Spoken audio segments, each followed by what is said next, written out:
Today is watercolor pencils.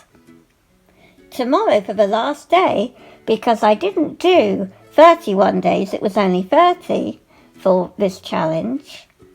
Tomorrow is spray paint. The watercolor pencils I'll be using are the Derwent Graphy Tint, and some are duplicate colours, and I've had these for quite a few years. Do you guys remember when I used this indigo Derwent Colour Soft pencil? It doesn't say it's water soluble, and in fact they're not supposed to be, but this one shocked me on one of my videos, and it is in fact water soluble. So let's get into unpacking them. We'll just pull them out of the elastic bands. I always use elastic bands to keep loads of things together. This we're definitely going to be using, the Derwent Colour Soft in Indigo, because I'm still amazed it's water soluble. Very autumn colours, the Graphy Tint range.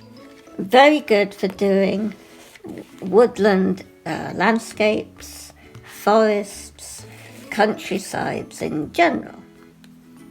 They always remind me of that. So I'm going to be probably doing my own made up randomy kind of woodland. Okay, so first of all, I'm going to use, what's this, an aubergine, and just start with some sky, some nice stormy effect.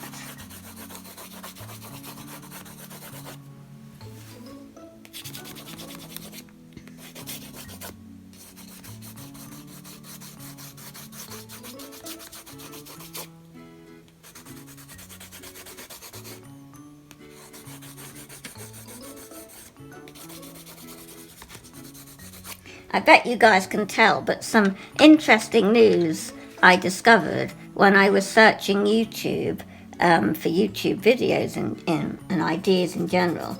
I came across many people, vloggers, art people in general, creating their videos. They always create scripts, and I had never heard of that, and I thought that sounds like even more work than what I already do for my videos.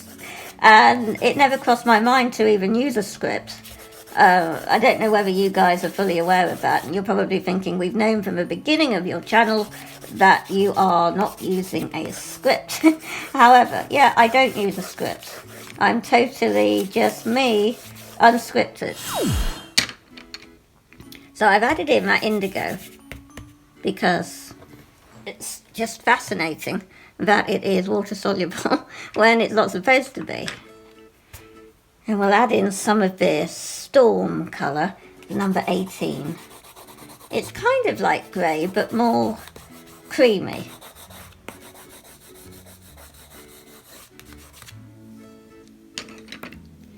And then we're going to start going in with greens like ivy and slate green and the brown for trees in general. And mine are just, you know, random style shape. They're not going to look that realistic. And please excuse any background noise of my animals in the background. There's quite a few. We've got 2 dogs and like loads of cats everywhere. As you'll know from the stories on my channel called The Cats at St. Carendur, video linked at the end. It's nice using watercolour in pencils because you can have more control for more detailed work. And you can use them in conjunction with your regular watercolours. I mean, there's nothing different about them. It's just that they have been put with binder, the pigment, into a pencil.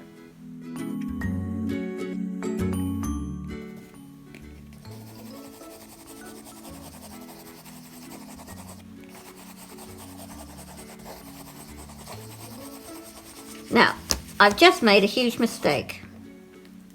Can you guess what it is?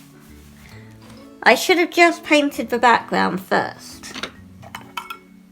but I like to show you my mistakes so that you know what not to do.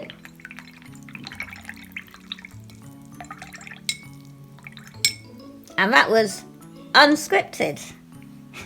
So what you should do is do your background first. Let that dry and then go in and do the next layer, basically, which would have been the tree. So I'm just going to have to go around it, and it's going to look a bit patchy. But it's a sketchbook, and so that's what it's for. Your trial, errors and experiments.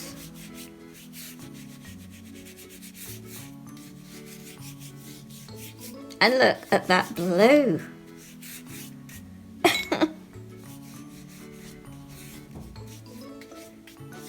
Okay.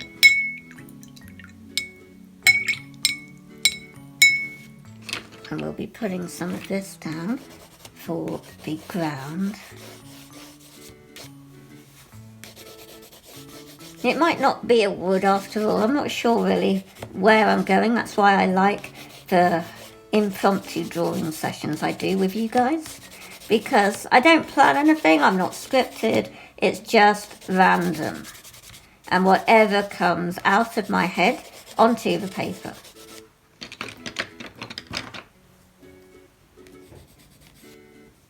I might actually put some chestnut on here.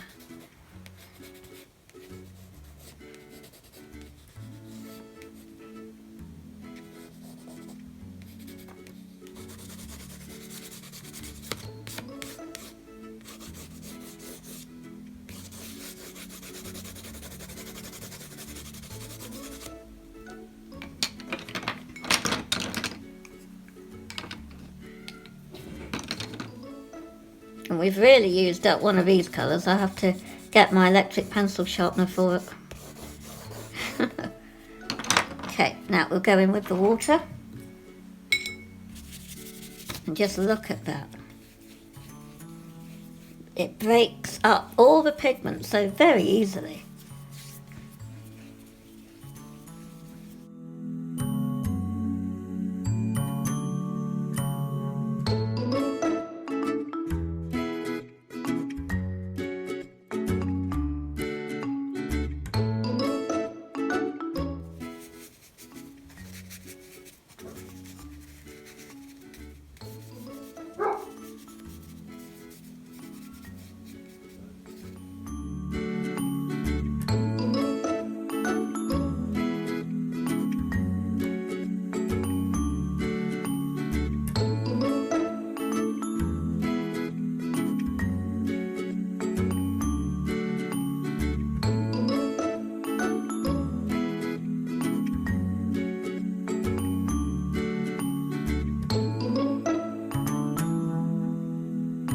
So it turns out, when I first started, it was not a mistake.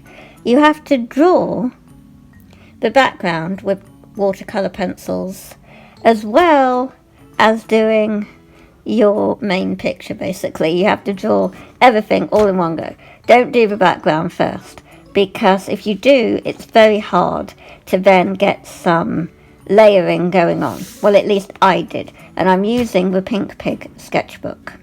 So perhaps you just only use watercolor paper, it won't be a problem.